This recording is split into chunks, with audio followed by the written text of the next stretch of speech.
నమస్తే, welcome to దిశ. నా పేరు అజయ్. మావోయిస్ట్ పార్టీలో మరో కీలక పరిణామం చోటు చేసుకుంది. సిపిఐ పార్టీలో అత్యంత కీలక నేత, డివిజనల్ కమిటీ కమాండర్, దశాబ్దాలుగా అడవుల్లో ఉంటూ అనేక దాడులకు సూత్రధారిగా వ్యవహరించిన Paparao alias Mangudada alias Chandranna alias Sunam Chandranna ఎట్టకేలకు పోలీసుల ఎదుట లొంగిపోతున్నట్టుగా తెలుస్తోంది. ఈ సరెండర్ ప్రక్రియ జగదల్పూర్లో జరిగే అవకాశం ఉంది. ఆయనతో పాటు మరో 12 మందికి పైగా దళ సభ్యులు కూడా లొంగిపోతున్నట్టుగా సమాచారం అందుతోంది. అయితే దక్షిణ, పశ్చిమ బస్తర్ రీజియన్లకు మిగిలి ఉన్న చివరి డికేఎస్ జెడ్సీ కీలక కమాండర్గా పేరున్న పాపారావు లొంగిపోవడం మావోయిస్ట్ పార్టీ నెట్వర్క్కు తీరని లోటుగా భద్రతా దళాలు భావిస్తున్నాయి.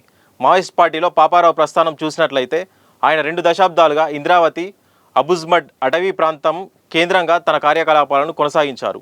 గెరిల్లా యుద్ధతంత్రంలో ఆరితేరిన వ్యక్తుల్లో మడావి హిడ్మా, బార్సే దేవా తర్వాత పాపారావు కూడా ఒకరు. భద్రతా బలగాలపై జరిగిన భారీ ఎన్కౌంటర్లు, మెరుపుదాడులో ఈయన అత్యంత కీలక పాత్ర పోషించడం గమనార్హం. బస్తర్ ప్రాంతంలో మావోయిస్టు పట్టును కోల్పోవడంలో ఈయనది ప్రధాన పాత్ర. పాపారావు గురించి చాలా రోజులుగా భద్రతా దళాల వేట కొనసాగుతుండగా ఇప్పటికే ఆయన పలుమార్లు ఎన్కౌంటర్ల నుంచి త్రుటిలో తప్పించుకున్నారు. ఇప్పుడు ఆయన కూడా లొంగిపోయేందుకు సిద్ధం అవ్వడం హాట్ టాపిక్గా మారింది.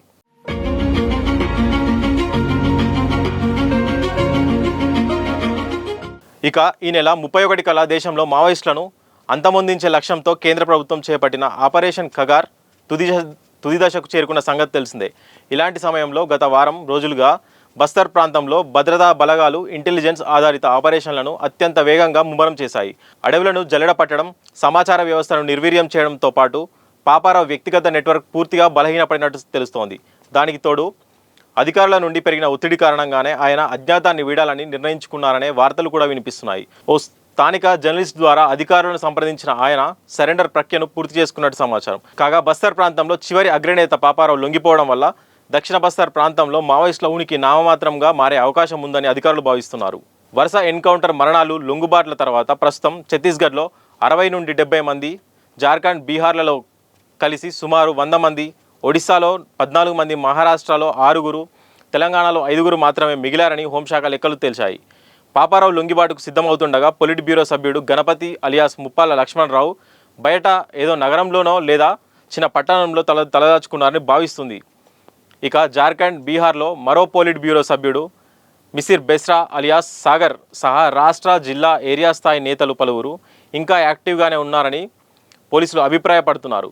తమ రాష్ట్రానికి చెందిన 7 ఇంకా పార్టీలోనే ఉన్నారని, అయితే వారు ఇక్కడ లేరని తెలంగాణ డీజీపీ ఇటీవల ప్రకటించారు.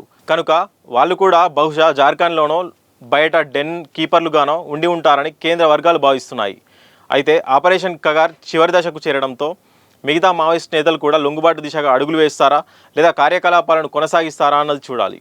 Thank you for watching.